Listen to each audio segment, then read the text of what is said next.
Hello friend, welcome back to Civil Gyan. आप सभी का सिविल ज्ञान में स्वागत है। आज ये हमारी पहली क्लास है जिसके अंतर्गत हम लोग यहाँ पर पढ़ने वाले हैं पॉलिटिक्स से संबंधित इम्पोर्टेंट एमसीक्यू। मैंने प्रीवियस ईयर पेपर उठाकर देखा, वहाँ पर मैंने ये देखा कि पॉलिटिक्स से आपके एग्ज़ाम में 7 से 8 मार्क का आने वाला है। तो हमने सोचा कि क्यों ना हम पॉलिटी को ही सबसे पहले पढ़ लेते हैं। अभी जो भी समय है पॉलिटी को हम लोग टॉपिक वाइज क्वेश्चन इंपॉर्टेंट कर लेते हैं और कुछ थ्योरी साथ में पढ़ लेते हैं।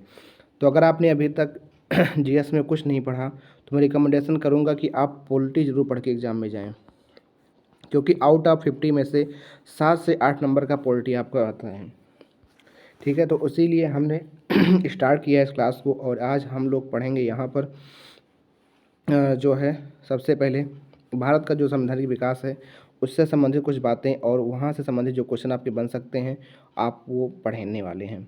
अगर आपने अभी तक कुछ नहीं पढ़ा तो मैं रिकमेंडेशन करूँगा कि आप अरिहंत पब्लिकेशन की बुक से अपना जीएस पढ़ सकते हैं।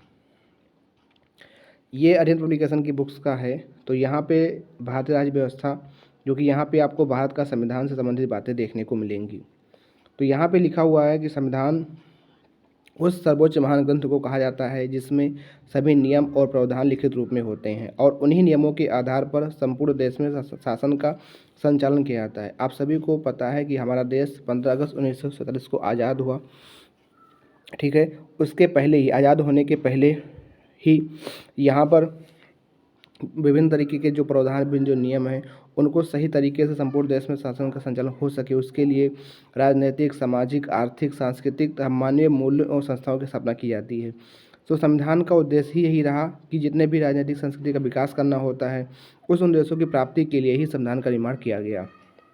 इसके लिए सबसे पहले जो काम हुआ वो कैबिनेट मिशन बनी और उसी कैबिनेट मिशन के रिकमेंडेशन के आधार पर आपका ये संविधान का निर्माण हुआ।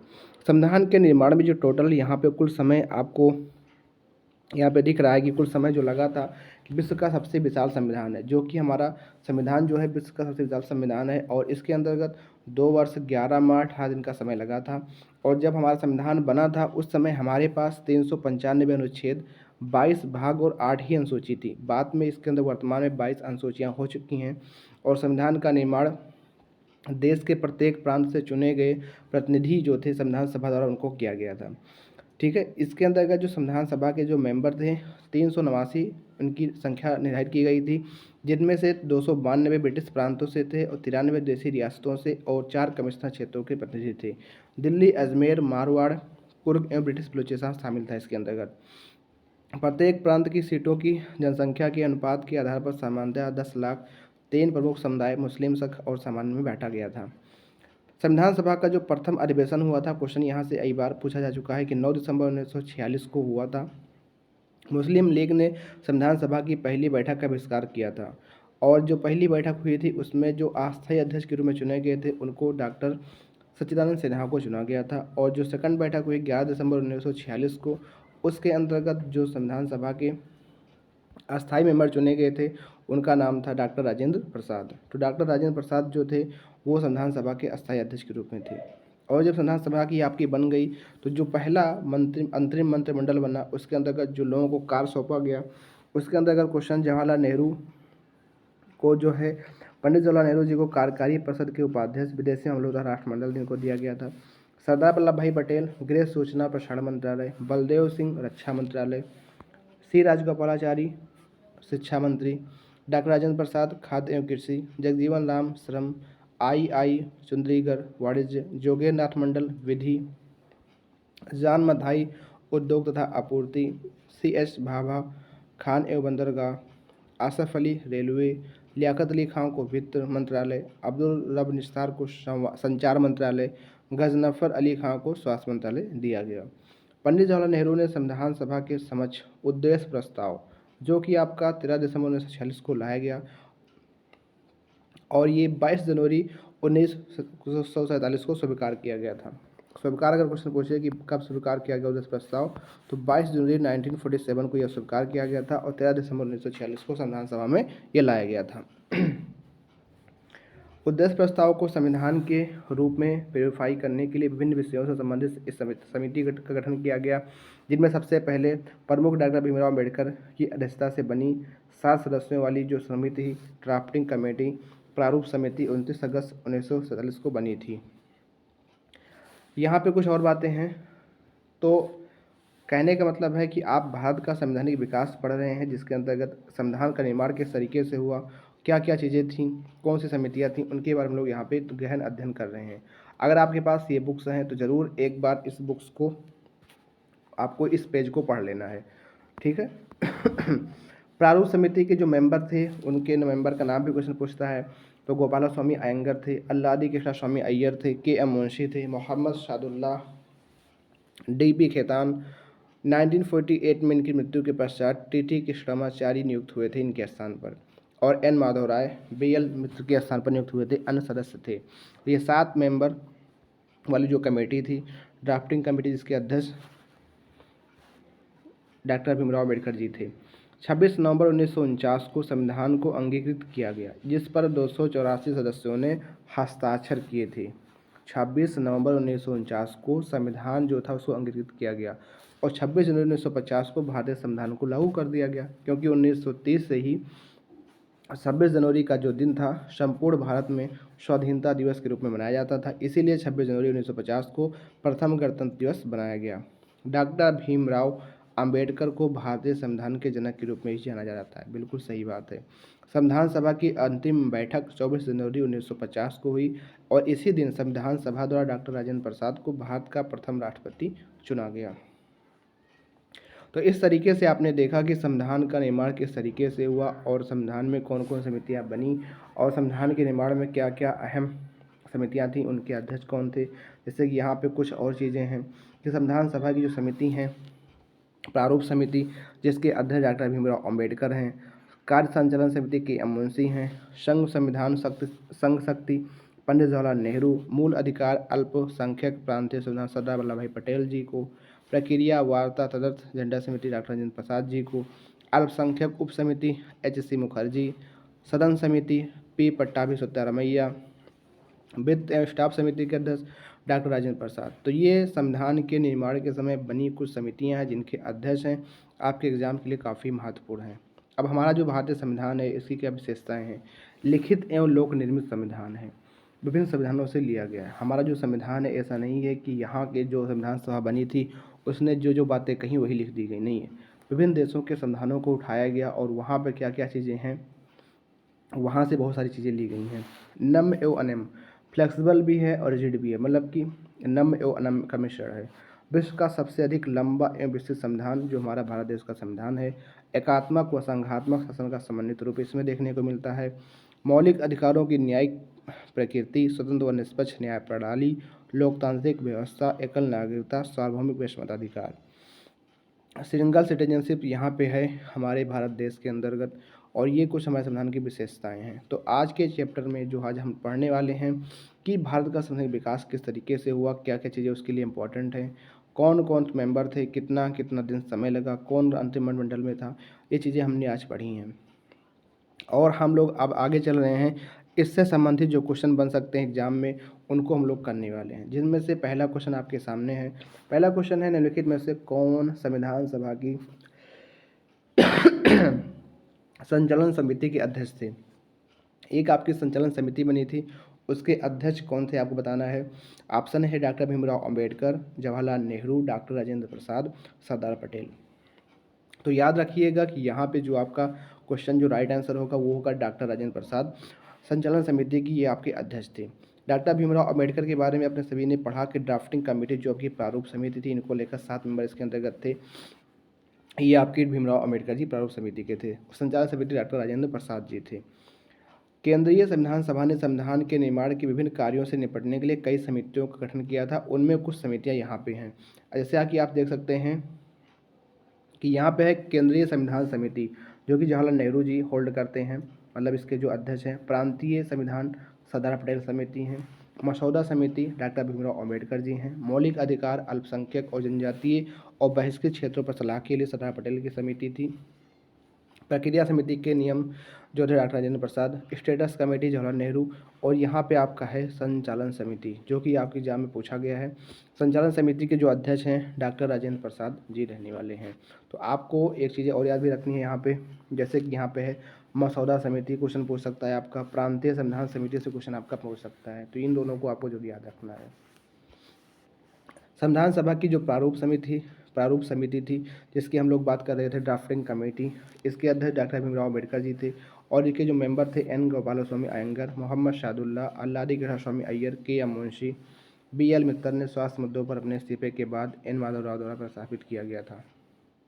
डॉक्टर डी पी खेतान 1948 में निधन और टीटी कृष्ण सहित प्रस्तावित किया गया था। ठीक है, तो ये आपके 1 2 3 4 5 6 मेंबर ये, और एक आपके अध्यक्ष डॉक्टर भीमराव अम्बेडकर, टोटल इसके अंदर का 7 मेंबर थे।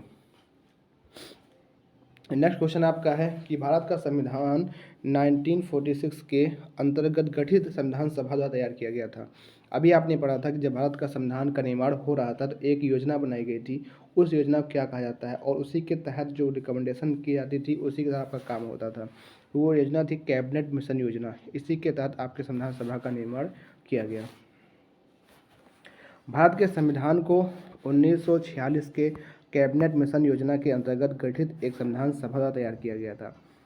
भारत में शांति और लोकतंत्र की रक्षा करने के उद्देश्य से भारतीय नेतृत्व को ब्रिटिश सरकार से सत्ता हस्तांतरण पर चर्चा करने के लिए कैबिनेट मिशन भारत आया था। कैबिनेट मिशन योजना 16 मई 1946 को कैबिनेट मिशन और वायसराय लॉर्ड वेवेल द्वारा जारी की गई एक घोषणा थी, जिसमें भारतीय राजनीतिक दलों और सदस्यों की एक समझौते पर अक्षमता के बाद भारत के संवैधानिक भविष्य की सिफारिशें शामिल थी। कैबिनेट मिशन के जो मेंबर थे लॉर्ड पेटिंग लॉरेंस, जो कि व्यापार मंडल के अध्यक्ष, भारत के राज्य सचिव सर स्टैफोर्ड क्रिप्स और एवी अलेक्जेंडर एडमिरल्टी के पहले। ठीक है, सितंबर 1945 में ब्रिटेन में नए निर्वाचित सरकार ने भारत के संविधान की स्थापना के लिए एक संविधान सभा की शुरुआत करने की अपनी मंशा की घोषणा की। ऐसा करने के लिए मार्च 1946 में कैबिनेट मिशन को भारत भेजा गया। तो ये पूरी जानकारी यहाँ पे थी कि कैबिनेट मिशन का निर्माण किस तरीके से हुआ, इसमें कौन कौन थे और कितने लोग इसके अंदर शामिल थे। अगला क्वेश्चन है अभी आपका कि संविधान सभा की कुल सदस्यता 389 थी, जिनमें से देशी रियासतों के कितने प्रतिनिधि थे। तो यहाँ पे क्वेश्चन पूछा गया है देशी रियासत से कितने क्वेश्चन थे, तो आपके थे 93 लोग थे टोटल। जो आपका रहने वाला था देशी क्या कहते हैं, कुल मेंबर 389 थे, जिसमें से आपके 93 मेंबर जो थे आपको देशी रियासतों से थे।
संविधान सभा की कुल सदस्यता 389 थी, जिसमें से 292 प्रांतों के प्रतिनिधि थे और 93 जो थे आपके रियासत का प्रतिनिधित्व करते थे। 4 जो थे दिल्ली, अजमेर, मेरवाड़ा, कुर्ग और ब्रिटिश प्रशासन के मुख्य आयुक्त प्रांतों में से थे। इस तरीके से आपके टोटल 389 हो जाते हैं। यहाँ पे कुछ समिति का नाम दिया गया, उनके अध्यक्ष, जैसे मैंने आपको पिछले बताया कि ये जो आपके संविधान सभा हुई थी उसमें विभिन्न प्रकार की समितियों का निर्माण किया गया था और उनके अध्यक्ष निम्नवत यहाँ पे दिए गए हैं। जिससे क्वेश्चन आपका पूछा गया संघ शक्ति समिति के अध्यक्ष कौन थे, तो जवाहरलाल नेहरू जी थे। राष्ट्रीय ध्वज पर तदर्थ समिति बनी थी, उसके अध्यक्ष डॉक्टर राजेंद्र प्रसाद जी थे। ठीक है, मसौदा समिति डॉक्टर भीमराव अम्बेडकर जी होल्ड कर रहे थे। पंडित जवाहरलाल नेहरू द्वारा प्रस्तावित उद्देश्य प्रस्ताव को संविधान सभा में कब स्वीकार किया गया। क्वेश्चन यहाँ पे ये नहीं पूछा गया कि उद्देश्य प्रस्ताव को कब लाया गया, क्वेश्चन यहाँ पूछा गया है कि संविधान सभा द्वारा इसे कब स्वीकार किया गया। तो याद रखना 22 जनवरी 1947 को ये स्वीकार किया गया। अगर ये पूछा जाए कि पंडित जवाहरलाल नेहरू ने कब उद्देश्य प्रस्ताव को संविधान सभा में लेकर आए, तो वो दिन था 9 दिसंबर 1946 को ये लेकर आए थे। पर ये आपको स्वीकार किया गया था 22 जनवरी 1947 को संविधान सभा द्वारा। 13 दिसंबर 1946 को जवाहरलाल नेहरू द्वारा उद्देश्य प्रस्ताव पेश किया गया। सॉरी, मैंने आपको यहाँ 9 दिसंबर बता दिया, ये आपका है 13 दिसंबर। 13 दिसंबर 1946 को ये लाया गया था और ये जो आपका उद्देश्य प्रस्ताव है इसे स्वीकार किया गया था 22 जनवरी 1947 को, याद रखिएगा। क्वेश्चन आपका बहुत इंपॉर्टेंट है। लेकिन में से कौन मसौदा समिति का सदस्य नहीं था? जो आपकी मसौदा समिति थी जिसको हम लोग संविधान सभा के निर्माण के लिए बना रखे थे, उसके अंतर्गत जो मेंबर आपके थे, ये तीनों मेंबर आपके वहाँ पे थे, पर यहाँ पे सरदार पटेल जी आपके नहीं थे। ठीक है, तो क्वेश्चन ध्यान से पढ़िएगा कि जो भी आपकी मसौदा समिति होती है उसमें ऐसे लोगों के समूह के रूप में परिभाषित किया जाता है जो संविधान का मसौदा तैयार करने या उसे बनाने के लिए एक साथ बैठते हैं। 29 अगस्त 1947 को संविधान सभा ने एक प्रस्ताव पारित किया और एक मसौदा समिति का गठन किया। मसौदा समिति में 7 मेंबर थे। अल्लादी केशव स्वामी अय्यर, गोपाला स्वामी, B.R. अम्बेडकर जो कि अध्यक्ष थे, K.M. मुंशी, मोहम्मद सादुल्ला, N. माधव राय। संविधान सभा ने डॉक्टर भीमराव अम्बेडकर की अध्यक्षता में इस मसौदा समिति का निर्माण किया और संविधान बनाने में 2 वर्ष 11 माह 18 दिन आपके लगे थे, जैसा कि मैंने अभी प्रीवियस स्लाइड में डिस्कस किया था। अगला क्वेश्चन है भारतीय संविधान। अगला सवाल है कि भारतीय संविधान में विधि का नियम की अवधारणा कहाँ से ली गई है? तो विधि का नियम जो आपका इंग्लैंड से लिया गया है। तो इसको हम लोग कल डिस्कस करेंगे कि हमारे संविधान के अंतर्गत काफ़ी चीज़ें ऐसी हैं जो दूसरे देशों के संविधान से ली गई हैं। ठीक है, संविधान के स्रोत के नाम से हमारा कल का टॉपिक होगा, पर यहाँ पे क्वेश्चन आ गया है, हमने डिस्कस यहाँ पे कर लिया है। ठीक है, जैसे यहाँ पे कुछ चीज़ें हैं कि भारतीय संविधान के लिए उधार ली गई विशेषताएं। जैसे कि अगर आपसे पूछें कि मौलिक अधिकार किस देश से लिया गया है, तो आपका मौलिक अधिकार संयुक्त राज्य अमेरिका से लिया गया है। प्रस्तावना जो आपकी है, जैसे हम लोग आप पढ़ते हैं, हम भारत के लोग भारत को एक संपूर्ण संपन्न समाजवादी पर निरपेक्ष गणतंत्र राज्य बनाने के लिए तथा उसके समस्त नागरिकों को, जो ये आपकी प्रस्तावना है, प्रेम्बल जिसको हम लोग कहते हैं, ये आपके संयुक्त राज्य अमेरिका से ली गई है। न्यायपालिका की स्वतंत्रता हो या न्यायिक समीक्षा हो, राष्ट्रपति का महाभियोग की बात हो या उसके उपाध्यक्ष का पद हो, ये सारी बातें कहाँ से ली गई हैं? तो संयुक्त राज्य अमेरिका के अंतर्गत ली गई हैं। जो आपका अनुच्छेद 51A के तहत जो मौलिक कर्तव्य है, पंचवर्षीय योजनाएं सारी आपके सोवियत संघ यूएसएसआर से ली गई थी, जो कि वर्तमान में इसका नाम रूस के नाम से जाना जाता है। कानून द्वारा सहित प्रक्रिया जो आपकी जापान से ली गई है। सरकार का संसदीय स्वरूप, कानून का शासन, एकल नागरिकता, रेट जारी करना, अध्यक्ष की संस्था, उनकी भूमिका, द्विसदनीयवाद, ये सारी चीज़ें आपके ब्रिटेन इंग्लैंड से ली गई हैं।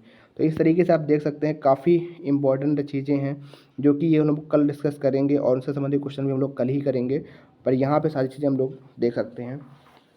अगला सवाल है कुछ विशेषताएं हैं और उनको बताया गया है कहाँ किस देश से लिया गया है।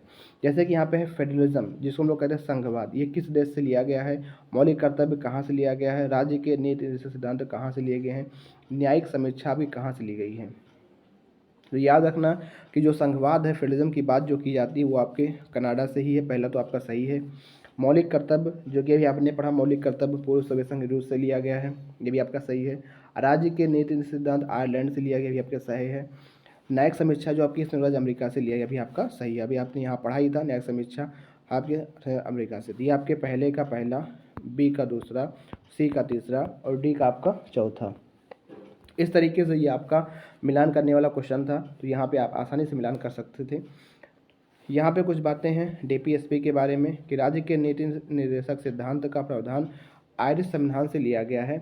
डीपीएसपी भारतीय संविधान के भाग 4 में है और ये स्पष्ट रूप से बताता है कि कानून बनाने की प्रक्रिया में इन सिद्धांतों को लागू करना राज्य का कर्तव्य है। आयरलैंड से राज्यसभा के सदस्यों को नामांकन की प्रक्रिया भी गृहीत की गई है। जो राज्यसभा के सदस्यों का नामांकन होता है वो प्रक्रिया भी आयरलैंड के संविधान से ही ली गई है। अगला क्वेश्चन है न्यायिक समीक्षा, जो कि संयुक्त राज्य अमेरिका से लिया गया है, जो कि अमेरिका के संविधान से लिया गया है। यह न्यायपालिका को संविधान की व्याख्या करने में एक मजबूत स्थिति है। न्यायपालिका इस प्रकार विधायिका और कार्यपालिका द्वारा किसी भी आदेश को निरस्त कर सकती है यदि वह आदेश देश के संविधान के विपरीत हो। अगला क्वेश्चन है भारत के संविधान सभा की जो सदन समिति है उसके अध्यक्ष कौन थे? तो ये थे वी पट्टाभी सीतारामैया, जो कि आपके सदन समिति के अध्यक्ष थे। ठीक है, भारत की संविधान सभा की सदन समिति के अध्यक्ष वही पट्टाभी सिद्धारमैया थे और मद्रास प्रांत से निर्वाचित संविधान सभा के मेंबर थे। सिद्धारमैया भारतीय राष्ट्रीय कांग्रेस के सक्रिय मेंबर थे। 1939 में त्रिपुरी में कांग्रेस के अधिवेशन में सिद्धारमैया कांग्रेस पार्टी के अध्यक्ष पद के लिए गांधी के उम्मीदवार थे। वह सुभाष चंद्र बोस के खिलाफ चुनाव में खड़े हुए थे, हालांकि वो चुनाव हार गए थे। कुछ यहाँ पे लघु समितियाँ हैं, जैसे कि प्रेस गैलरी समिति, उसके प्रमुख थे उषानाथ सेन। सदन समिति उसके प्रमुख थे बी पट्टाभी सिद्धारमैया। साख समिति इसके मेंबर थे, जिसके प्रमुख थे अल्लादी कृष्ण स्वामी अय्यर। व्यापार समिति का आदेश डॉक्टर के एम मुंशी प्रमुख थे। संविधान सभा की पहली बैठक का आयोजन कब हुआ था?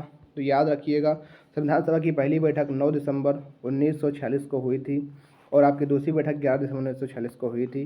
पहली बैठक के अंदर जो आपके अस्थायी अध्यक्ष के रूप में चुना गया था, डॉक्टर सचिदानंद सिन्हा को चुना गया था, और जो सेकंड बैठक थी जिसके अंदर अस्थायी अध्यक्ष को चुना गया था, डॉक्टर राजेंद्र प्रसाद को चुना गया था। तो यहाँ पे क्वेश्चन आपका ऑप्शन नंबर 1 हो जाएगा, यहाँ पे राइट आंसर।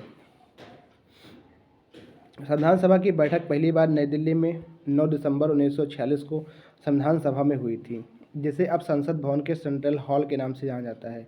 संविधान सभा को संविधान का मसौदा तैयार करने में 2 वर्ष 11 माह 18 दिन लगे थे। संविधान सभा का गठन 1946 में भारत दौरे पर आए मंत्रिमंडल मिशन की सिफारिश पर किया गया। डॉक्टर सचिदानंद सिन्हा को विधानसभा का अंतिम अध्यक्ष चुना गया और 13 दिसंबर 1946 को पंडित जवाहरलाल नेहरू ने उद्देश्य प्रस्ताव पेश किया। संविधान सभा ने कुल 165 दिनों में 17 सत्र आयोजित किए। भारतीय संविधान के अनुसार शासित, जिसे 26 नवंबर 1949 को अपनाया गया। माननीय सदस्यों ने 24 जनवरी 1950 को संविधान में अपने हस्ताक्षर किए। भारत का संविधान 26 जनवरी 1950 को लागू कर दिया गया। भारतीय संविधान का जो मुख्य स्रोत है, क्वेश्चन यहाँ पे था, एक क्वेश्चन शायद यहाँ पे नहीं आ पाया है। क्वेश्चन पूछा गया था जो कि हम लोग कल ही पढ़ेंगे, पर यहाँ पे क्वेश्चन क्या था कि भारतीय संविधान का जो मुख्य स्रोत है, भारतीय जो संविधान उसका मुख्य स्रोत है वो क्या? भारत सरकार अधिनियम 1935 है। 1950 का संविधान भारत सरकार अधिनियम 1935 द्वारा शुरू की गई विरासत का उप उत्पाद था। भारत सरकार अधिनियम 1935 में प्रांतीय द्वैध शासन प्रणाली को समाप्त कर केंद्र में द्वैध शासन की व्यवस्था की शुरुआत की थी। इसने भारत के एक संघ की स्थापना की थी, जिसमें ब्रिटिश भारत के प्रांत और अधिकांश रियासतें शामिल थीं। 26 नवंबर 1949 को भारतीय संविधान अस्तित्व में आया और 299 सदस्यों की संविधान सभा ने अन्य देशों के साथ भारत सरकार अधिनियम 1935 के संविधान की विशेषताओं पर विचार करते हुए संविधान का मसौदा तैयार किया था। ये थी बातें भारत के संवैधानिक विकास से संबंधित बातें थीं, और हम यहाँ पे लगभग जो क्वेश्चन डिस्कस किए हैं उन क्वेश्चनों के अंतर्गत हमने यही कोशिश की है कि जो भारत के संबंधित विकास से संबंधित क्वेश्चन हैं, कुछ समितियाँ हैं, उनसे हम लोग बातें करें और उन्हीं संबंधित क्वेश्चन को करें। तो आज की क्लास में हमने जो डिस्कस किया यही हमारा टारगेट था कि भारत के संविधान के विकास से संबंधित जो भी क्वेश्चन बन सकते हैं उनको हम लोग यहाँ पे करते हैं। तो ये आज हमारी पहली क्लास थी और आई होप आप सभी को क्लास कैसी लगी ज़रूर कमेंट बॉक्स में बताइएगा। और कल का जो टॉपिक रहेगा हमारा भारत के संविधान के स्रोत और उनकी विशेषताओं संबंधी क्वेश्चन रहने वाला है। तो आज ये पॉलिटी इंपॉर्टेंट एमसीक्यू सीरीज में पहली क्लास थी और जिसके अंदर हमने डिस्कस किया भारत के संबंधित विकास को लेकर के। मिलते हैं फिर कल इसी टाइम पे, तब तक के लिए अपना ध्यान रखना और पढ़ाई करते रहना, क्योंकि ज़्यादा समय नहीं बचा हुआ है सबसे जेईई में। तो जो भी समय हो आप ख़राब मत करिए, पढ़ाई पे ध्यान ज़्यादा दीजिए। थैंक यू, जय हिंद, जय भारत।